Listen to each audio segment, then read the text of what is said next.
that book that I read, that story that I heard, that podcast that I listened to, that narrative, whatever it is, that story might be done, but mine isn't. So I want to learn something from that and apply it in my life. Welcome back to this episode of the Upstream Life podcast. Every once in a while, we are hoping to have different guests on as case studies for what it looks like to live an upstream life. This week, we are joined by Jon Reiner. Jon is someone who has been on the podcast before, but this week we are picking his brain about the power of stories. Jon is an avid storyteller, and we get to hear how his passion for stories pours into the rest of his life, and how stories have the power to shape us drastically.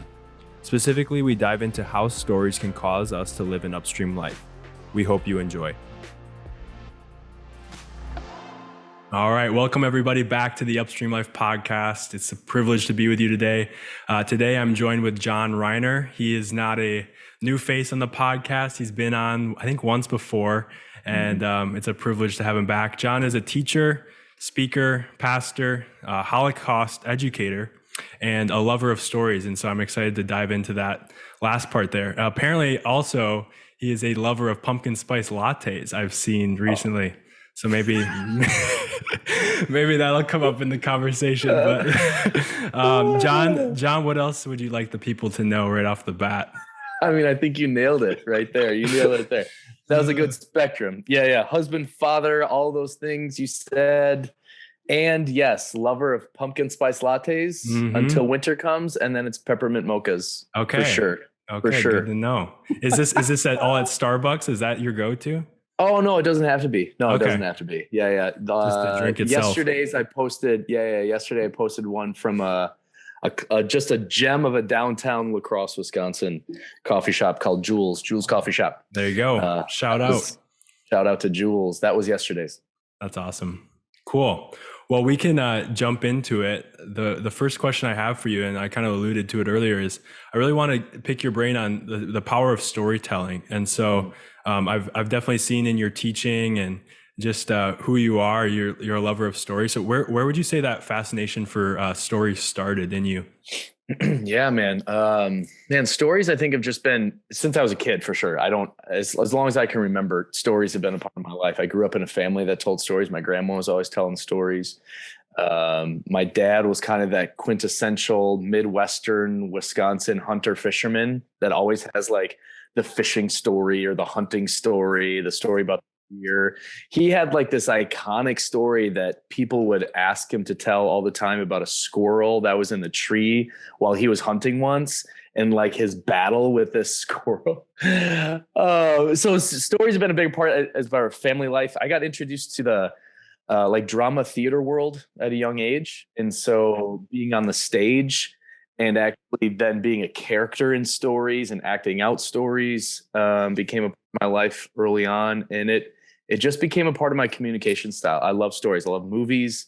So all of that has kind of wrapped up for me in the last 37 years of stories just being the medium of my communication. I love that so much. That's super cool. Another, maybe a soft toss at you here. Well, if you were to, and this can be a spectrum of whatever you take it to be, if you were to write a book, what would you write and why? Oh, there's been ideas. There's been ideas that have jumped around. Yeah. More my ideas though, even though I speak in kind of like narrative storytelling, the book ideas that are in my head aren't necessarily fiction. Okay. Interesting. So yeah, that's the interesting part. It wouldn't even be like, I'm going to create all these characters or a world. I'm not going to be like Tolkien and create my own language. Yeah. So that's not me. Right now, the idea that's in my head is a book called A Whole Lot of Holy.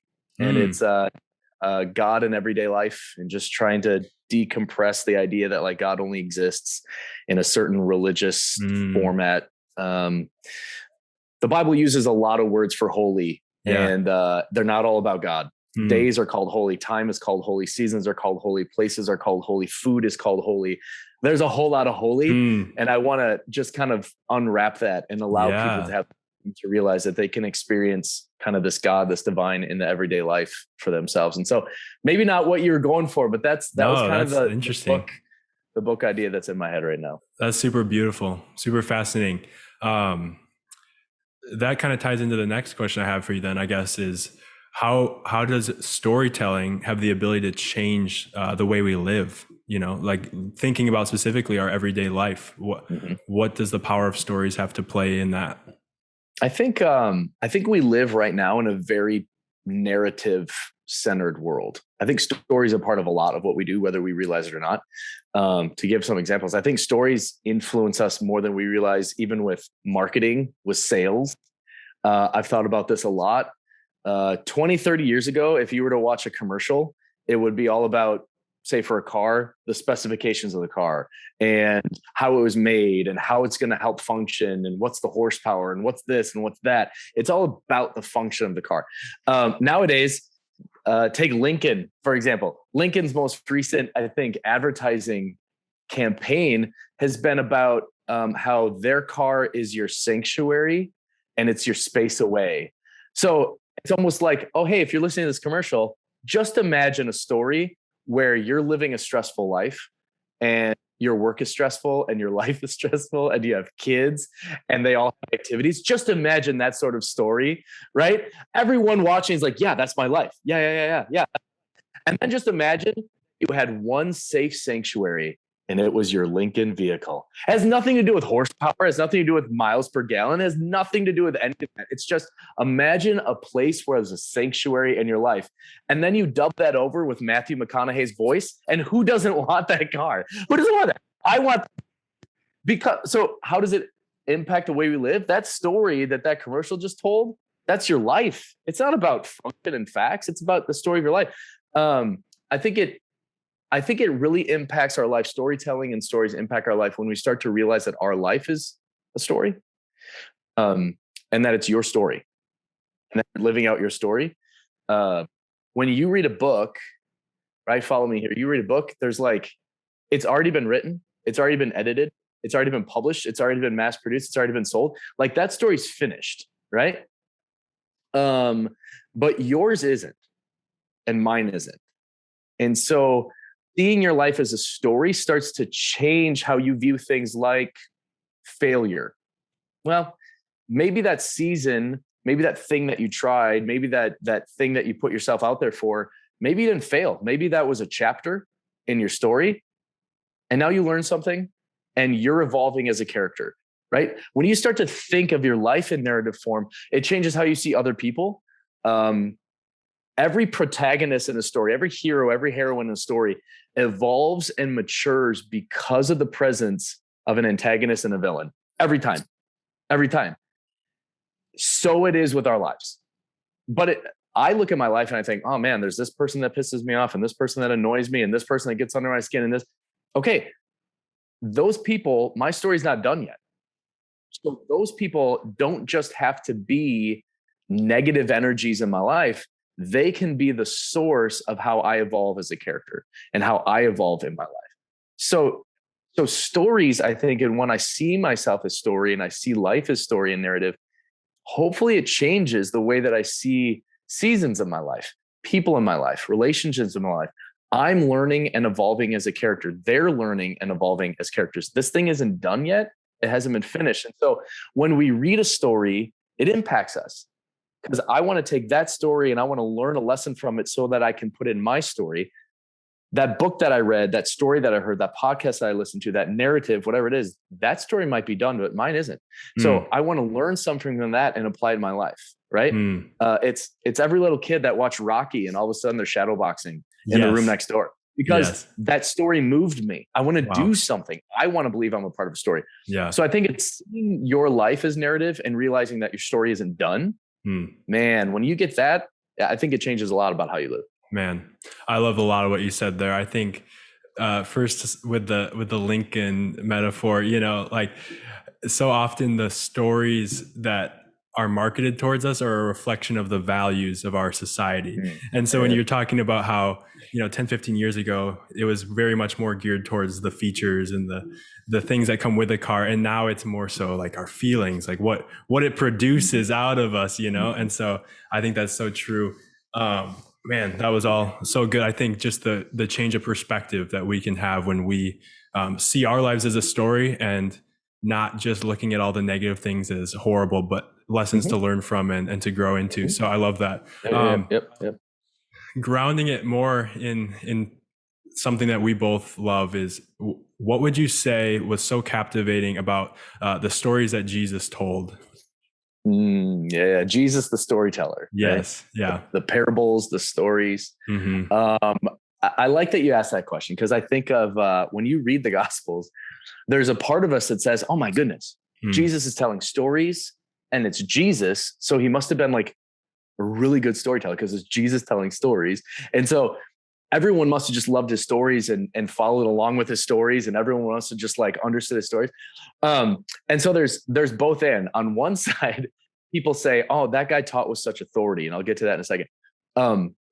But if you honestly read the Gospels, there are so many instances where he's done telling stories and people around him come up to him and they're like, what was that story about? Like, what was the point of that story? Or what did that mean? That didn't make any sense. So there's almost this both and, like, he teaches with such authority. But I don't understand what that story was about. So I love that. I think what did make his story so powerful to the people that it impacted is that they were challenging. They weren't for everyone. And Jesus even says that in the Gospels. He uses a phrase kind of rooted in ancient Near Eastern kind of consciousness, but he says, for those who have ears to hear, let them hear. In other words, what he's saying is, if you don't have ears to hear this, you're not going to understand the story. And he was okay with that. He was like, this story's not for you. If you're not ready to be challenged by this story, then this story isn't for you. It's for the other people. We don't think of Jesus often that way. He wasn't like, this is for everyone. I want everyone. No, he wasn't always like that. He would tell a story and be like, okay, this is for the people that are going to get it. And if you don't get it, then it wasn't for you. But it challenged people, and I think how it challenged people and what also made it so powerful was that he brought stories into just the everyday life. When other people in his day and age, kind of these sages and these teachers and these scribes were talking, ivory tower theology and the letter of the law, he's telling stories. He's not just giving you a list of do's and don'ts. He's telling a story. And when you tell stories, and this is a big reason why I love to tell stories, is that when you tell a story, you don't have to be super specific. You tell a story well enough, people find themselves in the story and learn something that maybe you're not even trying to teach them. So narratives can teach lessons that lessons can't teach, if that makes sense. Stories can teach lessons that lessons don't even teach. So when I tell a story, I just want to tell the story in a general way. And then the number of times when people come up to me and are like, man, this is what I got out of it. Okay, I didn't say that. Okay, Yeah. And I think that's what Jesus did. He went to an agricultural farming community and he told a story about a man who throws seeds. Yeah. Or he talked to a nation who saw themselves as the firstborn who are going to inherit. And then he tells a story about a son who blows his whole inheritance away. He spoke into people's lives in a way that allowed them to understand it without saying, okay, you have to believe this and think this and think this and think this and think this. He just told a story. And I think that's a powerful thing about Jesus. And it's a powerful thing about storytelling. Wow. We respond to stories as human beings. I think we respond to stories. And if you tell a story well enough and general enough, people will find themselves in it. And I think that's what Jesus did well. Totally. Yeah, that's interesting. I'm reading this book right now. It's called The Science of Storytelling.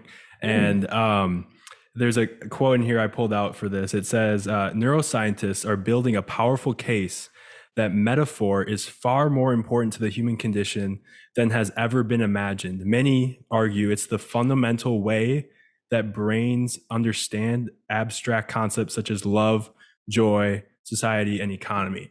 And this is a secular writer. Like, he's not coming from a Christian background or religious background, and he's still saying, like, these stories we tell have the greatest impact on fundamental concepts that we wrestle with as humans. So I just think it's so fascinating. Like, Jesus comes on the scene and tells stories, it's almost like he understood the human condition. It was like he knew the neuroscience of human beings. Yeah, exactly. So I just think that's so cool. And I also just think, like, his ability to reframe the perspective that the people he interacted with had on life through the power of stories. Mm-hmm. He constantly is referencing the kingdom of God is like, you know what I mean? And so it's offering this alternative reality of the kingdom, Yes. and how we should respond and see it. So I love that. Yeah. That's super good.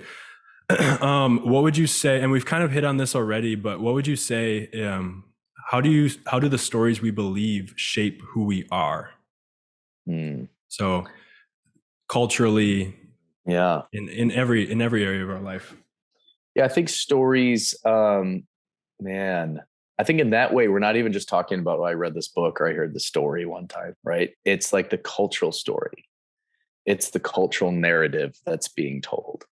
And so those, I think, impact us on a huge level. I think there's current cultural movements, there's current cultural stories that are being told.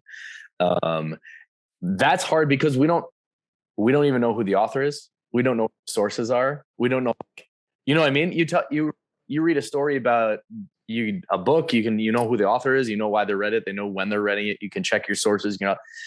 Sometimes now with just information and technology, you have everything out there, and there's a cultural narrative and stories that are being told that impact how we live and who we are.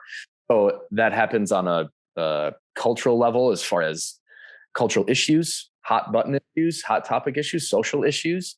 There's a narrative that's being told. And there's usually two sides of that narrative, right? It's not just like I'm going to open a book and this is the narrative. There's only one way of interpreting it. No. Now it's just like there's a narrative, and then there's this side of a narrative and this side of a narrative. And so some people say, well, this is how you should view this social justice issue, and this is how you should view this issue, and this is how you should view this cultural narrative. It impacts us a lot. And so I think sometimes we just pick a story and say, okay, I believe this story. So then anything that lines up with that story, I'm going to believe in. Well, that's shaping you on a profound level, and that is forming on a profound level. And so to not be able to critically think through your narrative, critically think through, like, wait a second, where's the source of this happening? Who said that? Where did they get that from? Who's saying, like, what? So I think the stories, the cultural narratives, the social narratives are impacting us as a society on a profound level, maybe even more so in an accelerated way in the last 5 years, particularly during COVID. My gosh, since COVID, we've seen a lot of cultural narratives, a lot of stories being told on a political level. Is this person the savior? Is that group the savior? Is this person got it right? Does that political party have it right? Does this cultural movement have it right? And all of those movements, all of those political people, all of those parties are telling a narrative, and it's all shaping who we are, unless we can somehow begin to think critically or ground ourselves in something else. So referencing Jesus, if I ground myself in a narrative or a particular religious worldview, or say Christianity, the story of Jesus, if I'm rooted in that story, then I start to filter and start critically thinking about all the other cultural narratives. And I think that's what we do. We have a general worldview, and we try to filter all of our other stories or cultural narratives through whatever worldview we're anchored in. And so, man, again, Ben, I think there's more narrative thinking and storytelling thinking in our heads than we realize, individually and culturally, that do shape who we are and how we think, how we vote, how we treat people, how we respond to this story that's happening in the news, whatever it might be. Yeah.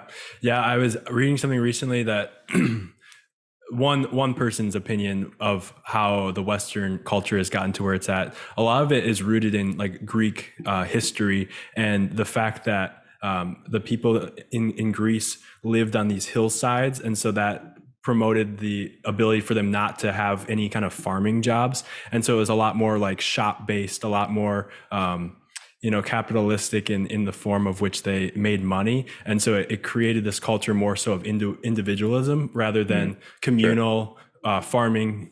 And so it's just interesting to see how those narratives play out over history. And you can, like you said, there's multiple storytellers, there's multiple opinions, but you can kind of see how we get to where we're at if you look back in history. So, I mean, if you open up your Bible, there's a Christian Bible, you have an Old Testament, you have a New Testament. Yeah.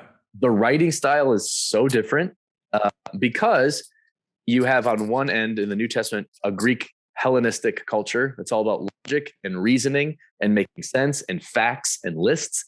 And then the first half is this ancient Jewish consciousness and Hebrew, which is oral history and storytelling. And it's not, if you go side by side between an Old Testament verse and a New Testament theology, the Old Testament is a story usually, and the New Testament is like, okay, here's the doctrine of Paul that you have to abide by. They're very different, and it started to form even our faith systems, our culture, like you said, our government systems, our agricultural or our economic systems, and it has shifted how we think for sure. Yeah, that is so interesting. I that's so important to understand when you're reading the Bible, is to know the context and know, their writing style and all that kind of stuff. Piggybacking off of the last question I asked you, what would you say specifically in our current cultural moment? Like, what would you say prevents us from living, in our terminology, an upstream life or a life devoted to Jesus? What are the main things you see? Main things that hinder us from living the upstream life, I would say are critical thinking. I think is a big one. Correct me if I'm wrong, but the whole philosophy of the upstream life is going against the flow. In the way of Jesus specifically, going against the flow. I think critical thinking is something that we've lost a little bit. Asking the questions of, okay, well, where did that come from, and why do you think that way? Dissecting even your own worldview and your own narratives that you believe, I think is hard, because otherwise we really can, to use your metaphor, we can get swept away, right? And just think whatever the popular voice is, we can get swept away. And I think that's a cultural thing right now. I think some other cultural things right now are, oh man, how do I put it? This overimportance sometimes on my feelings. Yes. If that makes sense. Yeah. I think there's this cultural shift. Social media has been a driving force of it. I'm sure I just sound like that old guy, but I think it's true. And I even seeing some of the neuroscience and the research that's coming back about the impact of social media on the last 10 years. We have gotten to be so self-centered and so like, whatever I say better be liked.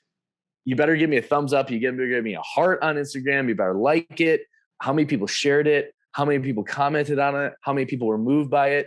Oh, so many people were. So I'm going to put another thing out there. Clearly, everyone wants to hear all of my opinions about everything all the time. No, you can still be the hero and the protagonist and the heroine of your story, and not feel the need to share it all the time, and not feel the need that everyone is overly concerned with it. And so I think there's this balance of a healthy view of self, but also realizing it's not all about me.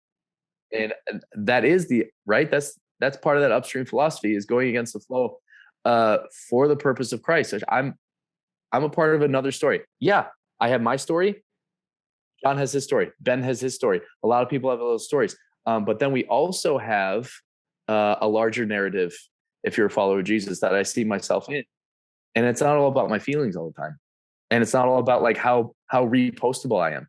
And it's not about how many followers I have in that. It's not. So I think that's another one. We're not critical thinkers. We're a little obsessed with ourselves at times. I think all of that plays into for sure. Not being able to live out that life. So I think those two go together, right? Because a lot of times we can think we're more critical than we are, but it's oftentimes driven by emotion, right? And so those two things get blended together. And so just recognizing, I'm an emotional being. And so I need to recognize that when I'm thinking critically, and, know that about myself. So out of that, what would you say are ways we can reshape ourselves to, and you kind of hit on it, but just coming at it from a perspective of already the foundation that Jesus has laid, and then living out our story through that. What would be some practical ways that you could see us like learning and growing in that? Yes. So maybe some simple ones, and I'll try to keep with the storytelling kind of motif. I think the first one is maybe even detoxing yourself in a way, pressing reset. It's okay to put down the story every once in a while.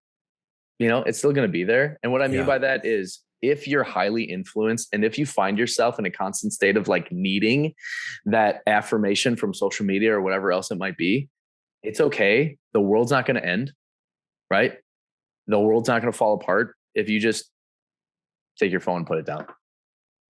disconnect, freeze your accounts. It's okay. Like, it sounds like a really subtle thing, but it's so powerful to retrain your brain to not be triggered by the endorphins all the time that are happening from everything that you post and every like that. So I think that's a real subtle way that you can do it.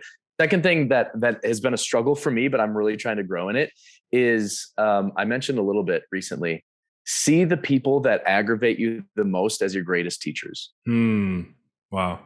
Rather than just someone that, and again, this comes with a healthy balance and boundaries. Like, don't take the person who's overly emotionally abusive to you and like, oh yes, you're the best thing for me. No, that's not it. But like the relationships that just have tension, rather than just counting the whole thing off, see it as sometimes the antagonist in your story. How is that person pushing you to evolve?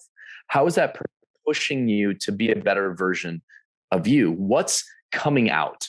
Because the thing that aggravates you the most about them might actually be something you don't like about yourself. That's like psychology 101, sociology 101. The things that bother you most about other people are usually things that bother you about yourself. So how does the antagonists, the people in my life that annoy me or have wronged me, how are they actually opportunities for me to evolve and change in my life? And how is that something that I can even bring before the Lord? So I realized this person and how they act really rubs me the wrong way. Rather than just saying they're wrong all the time, even if they are, what is a lesson that I need to learn? How do I need to evolve? How can I change in this story as the protagonist, as the hero, as the heroine? And then what are those things? Because it bothers me, I need to go before the Lord and be like, okay, I get it. In humility, there's some arrogance in here. In humility, there's some insecurity in here. There's some pride in here. There's some lust in here. There's some whatever it might be. Like, I've got some issues. This person pisses me right off, but it's kind of reflecting what's in myself. Wow. So how can I give that? Does that make sense? Like, view other people as teachers, the antagonists in your life as teachers for you, and how you can develop as a character in your own story. That's so good. I recently had a similar conversation with someone, and I was just saying, like, oftentimes the biggest threat to our spiritual growth is looking for a new season or change or something different. Get out of this? Like if I was in this particular situation, I would be growing and doing all these things. But really, like, every area of our current life is opportunity for intimacy with Jesus and growing and being more like him. And so if the more we look away from those opportunities, the less we're going to really see any change in ourselves. All right. So switching gears a little bit here, Jon, on top of being a teaching pastor at a church, you also teach on the Holocaust. You received your master's in Holocaust and Genocide Studies. What drove you to study the Holocaust so deeply, and what is your hope as you teach it to a younger generation who may not know anything about it? Yeah, sure. Shifting gears here, bud. Yeah, right. It's like, that's a whole nother subject. Yeah, sure. That's a whole nother episode. I think it ties in so well with stories, but I know, you could totally talk about it forever. Sure. Yeah. So the Holocaust, I won't go into all of it. It's just been ever since I first heard about it in middle school, it was something that intrigued me. And maybe that ties into the story. It's one of those, I just can't fathom this. And the more I talk to people who enjoy history, it seems like they all have a period of history that they're drawn to. Some people are drawn to Roman history or the Civil War or the American Revolution or whatever it might be. This period of history, Nazi Germany and the Holocaust, was always it for me. So even in middle school, high school, my research papers had something to do with the Holocaust. And then I just went on from there. My undergrad work focused on the Holocaust and theology. And then I ended up going to grad school. I went to seminary first to study theology. And then in the midst of that master's degree, I was asked you have to claim like an area of emphasis. I didn't like any of the ones that were offered to me. And so I asked if I could create my own. And finally, after a few conversations, they said yes. And so I started attending a second grad school with a major in Holocaust and Genocide Studies, ended up getting my master's in that. And so now, it's kind of a combination of teaching, my experience with teaching, my academic credentials now with the master's degree. The same year that I graduated with my master's in Holocaust and Genocide Studies, the results of a nationwide survey came out that said Holocaust knowledge in the United States is declining at such a rapid rate, specifically with the millennial and post-millennial generations. And just like facts that up until now people would have known, like who were the victims of the Holocaust, how many people died.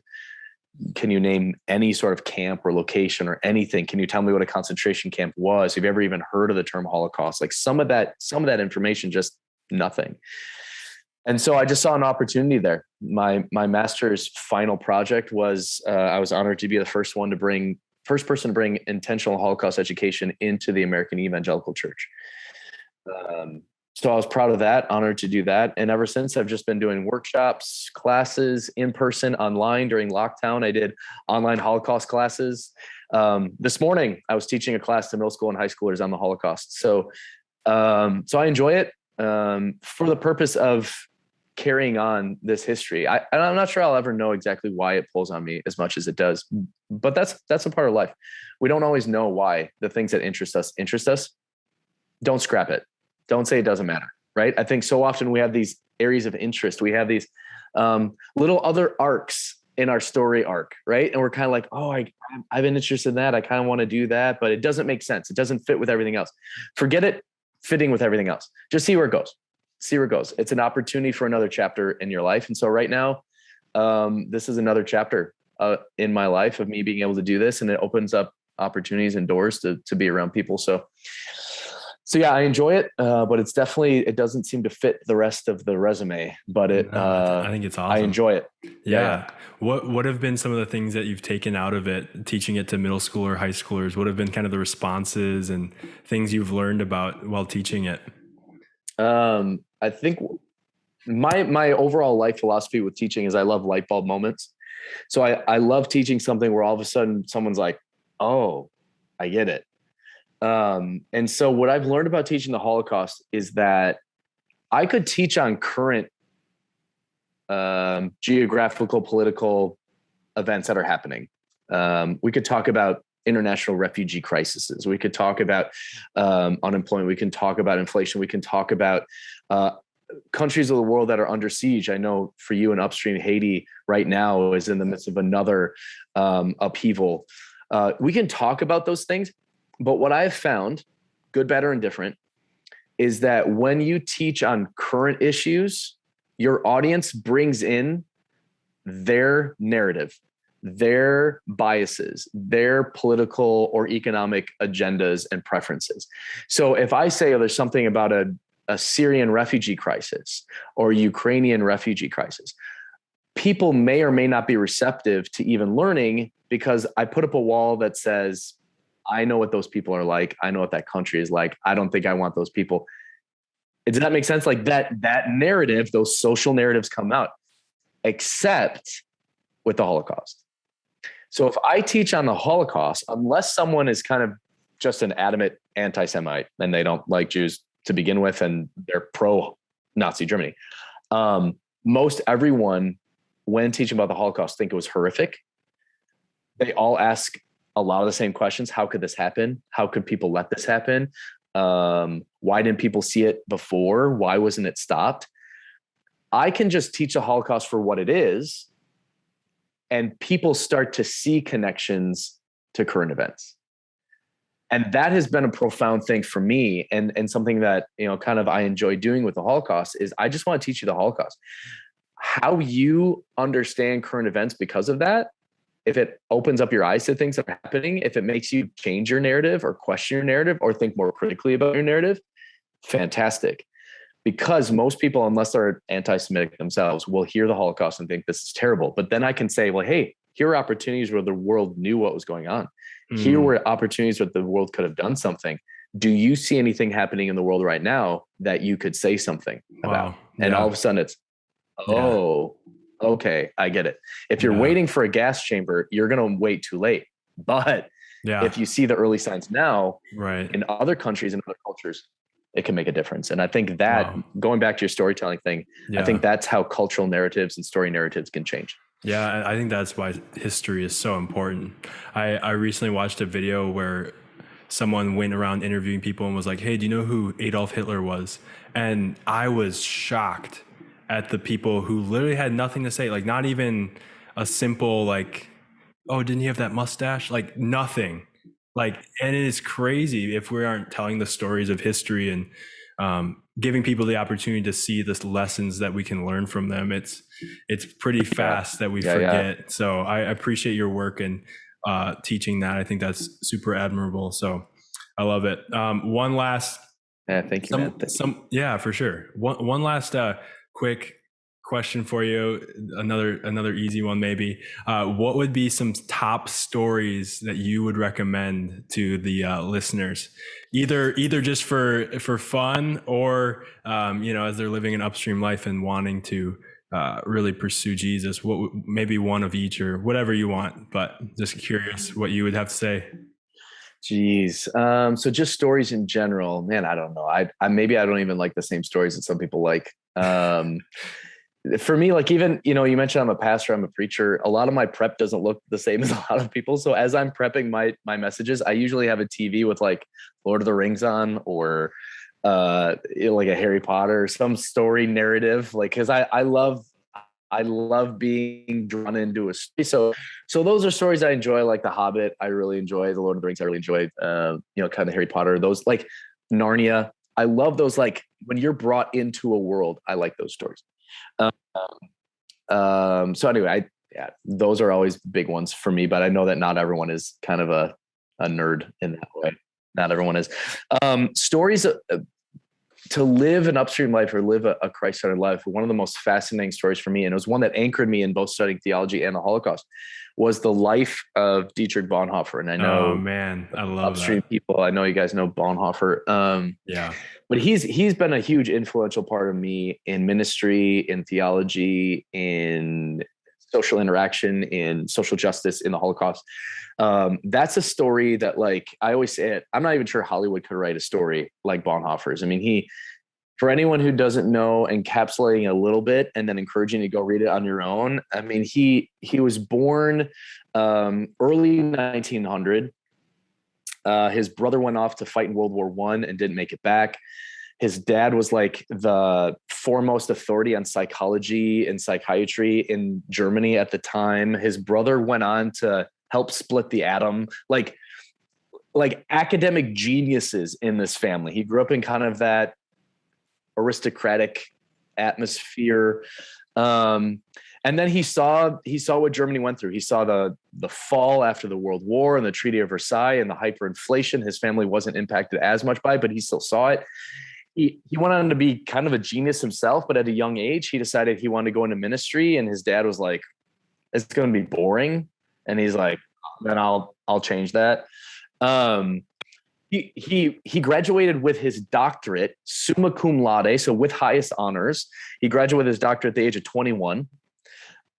He wrote, like, in his academic thesis was called A Theological Miracle. Like, he was just this theological brain. But in Germany, he can't be a pastor until he's 25 years old. So he's an academic genius, but he can't be a pastor, which is like the opposite of some places today. Anyone could be a pastor if you can't think. It's okay. So he spent time away. Like he went to the United States. So you're talking 1920s, 1930s. He's in the United States. He sees segregation. It's well before the civil rights movement. So he sees how blacks are separated from the whites. He sees the treatment and it breaks his heart. He can't believe it. And while he's in the United States, he has this newfound love for the Sermon on the Mount and living the way that Christ called him to live. And he called himself a theologian who became a Christian. All of a sudden, I'm moved by the message of the gospel of sin and salvation, the cross. I'm moved by Christ having a heart for all people from all different aspects. While that's happening, Hitler is rising to power. He goes back to Germany. He sees Hitler's influence. He says, "No, it's never going to happen. Hitler's never going to come to a place." Hitler takes office, and right away, Bonhoeffer preaches kind of a message against the younger generation being persuaded by really good politicians, basically. And immediately, Hitler, like, he's on public radio, it's cut off, polka music is put on, and he's put on like the blacklist of Nazi Germany. He's a pastor. He starts doing more and more, and he gets identified as a threat from the Nazi government. The Gestapo tried to take him down. Long story shorter, he goes from being very anti-Hitler. He tries to escape back to the United States. He says, "I can't do it. If Germany's going to fall, I'm going to fall with her." But rather than being safe for the rest of his life, which he could have been, he goes back to Germany. Rather than being arrested, he works for the German government. Like, he becomes a member of the Nazi party, and he works for the German intelligence agency. While working for the German intelligence agency, he's a double agent, because he's actually going around the world telling people what's really happening in Nazi Germany. He helps evacuate Jews, which he gets arrested for. And he ends up in a concentration camp. And so before that, just imagine like someone who's, during the day, he's giving his Heil Hitler because he's working for the party. And then he goes back to his office, and those people are conspiring to kill Hitler. He's a part of assassination attempt to kill Hitler as a pastor. Wow. And then he goes home at night and he writes he wrote many books, but one of his most well-known book was on Christian ethics. Yeah. Like, he's lying. He's trying to kill someone, but he's also writing about what it means to be ethical in the world. So and it challenges people. And he ends up, his story ends in a concentration camp. He's hung basically by piano wire from a gallows. He's hung to death.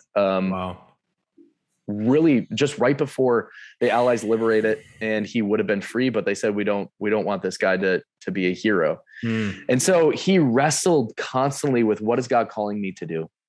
He thought critically all the time of, I don't know if God's will is something that really is set out from the beginning, or every day do I just have to throw myself at his will? Is it God's will that I'm supposed to try to assassinate Hitler? I don't know. Yeah. And he was honest with it. I don't know if this is right. And if it's not, may God have mercy on my soul. And so his story is one of the most fascinating true life stories for me, that I think challenges preconceived ideas about faith. What does it mean to be a Christian? Critical thinking, not getting stuck in a narrative, and living a very unique story. So I would throw that out to people. Wow. Dietrich Bonhoeffer, you can find audiobooks and podcasts. So. That is an example right there of the power of storytelling, the way you just describe it, what you take out of it. I love that so much. One of my favorite stories of Bonhoeffer, you can probably fill in the details. I'm sure you know it better than I, but it was when he was housing the pastors at that undercover pastors training center, basically in Germany. Yes. And I think it's either a family member or a friend comes over to try to talk him out of it, and he's like, what are you doing? Like he literally goes to Germany. He's like, why are you here? You could be back home where it's safe and you could be making money, all this stuff. And this, the most powerful thing ever. And I just love this story so much. He takes him in a rowboat. Have you heard this one before? Keep going. He goes in, he takes him in a rowboat, takes him across, walks up on this hill, and you can see it's a Nazi training center of where Hitler's training the soldiers. And he just has this profound statement where he says, what I'm doing here has to be stronger than what's going on here. And I have just thought about that so much of like, our discipleship to Jesus has to be stronger than the evil that's in the world. And so such a powerful, like, just imagery. For people that want to get specifically more into Bonhoeffer, I know like Life Together, Cost of Discipleship, probably two of his biggest, most popular books. What would you say is like the best biography? I know Eric McTaxis does one that's pretty huge. Yeah, that's a big one. Eric McTaxis did a Bonhoeffer biography. There's a couple other smaller ones out there, but the interesting thing too about him, you can find podcasts about his life, which might be easier for some people. You can find it kind of the life and theology of Bonhoeffer. You can find his story online quite easily. His own books, you mentioned Cost of Discipleship, Life Together. One book that's great is just called Letters and Papers from Prison. It's just a compilation of his letters. So you just see, like, so often with theologians, it's, they live this really long, ripe life, and they get to be 70 years old, and then they sit down and they write out their systematic theology. And this is, I have it all figured out type thing, Bonhoeffer never had that. He died in his 30s. And so his theology is just called first person theology. It's his letters.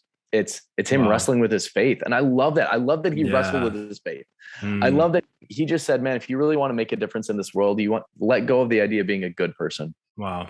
Let go of the idea that you're never going to get dirty, that you're never going to make a mistake, and just throw yourself, on the mercy of God instead. And so those are his books: Ethics, Cost of Discipleship, Life and Papers in Prison, Life Together. Those are four of his big books. That's and then good. you can find a podcast or a kind of a radio drama of his life. Yeah. There's a couple movies that were made, I think. That's awesome. Yeah, I love that. It reminds me of like the Psalms. Oftentimes you look at the Psalms and you're like, this is kind of like heresy, but it's them being like completely honest and open and wrestling with their emotions and everything in their life before God. So I appreciate the honesty that they have, and similar with Bonhoeffer. So man, I appreciate it. This was such a good conversation, Jon. I'm so grateful for it, and hoping that it just blesses everyone who listens. Just to leave our listeners, where can people find you online? Where can people connect with you? So you can always check out, I work at a local church in La Crosse, so you can go to firstfree.org. You can check out some stuff on there. There's resources there, previous messages from mine or storytelling of mine on there. You can go to my website, the Jon Reiner. So just thejonreiner.com. Last year we had a season of a podcast, took a little bit of a hiatus. And so hopefully this fall, kicking that back off again. So you can go, Awesome. You can search the Jon Reiner podcast on Apple, Google, Spotify, listen to last season, and then pick up on this season too. Sure. So those are the resources, kind of the website, the podcast. Yeah, I'll leave it all in the show notes for people to find, but I'm just so grateful for this, Jon, and grateful for your life, and hoping people find this conversation impactful. Well, thank you, Ben. Thanks for having me. Thanks to you and all of Upstream, and just keep the stories going. Thank you. Yeah.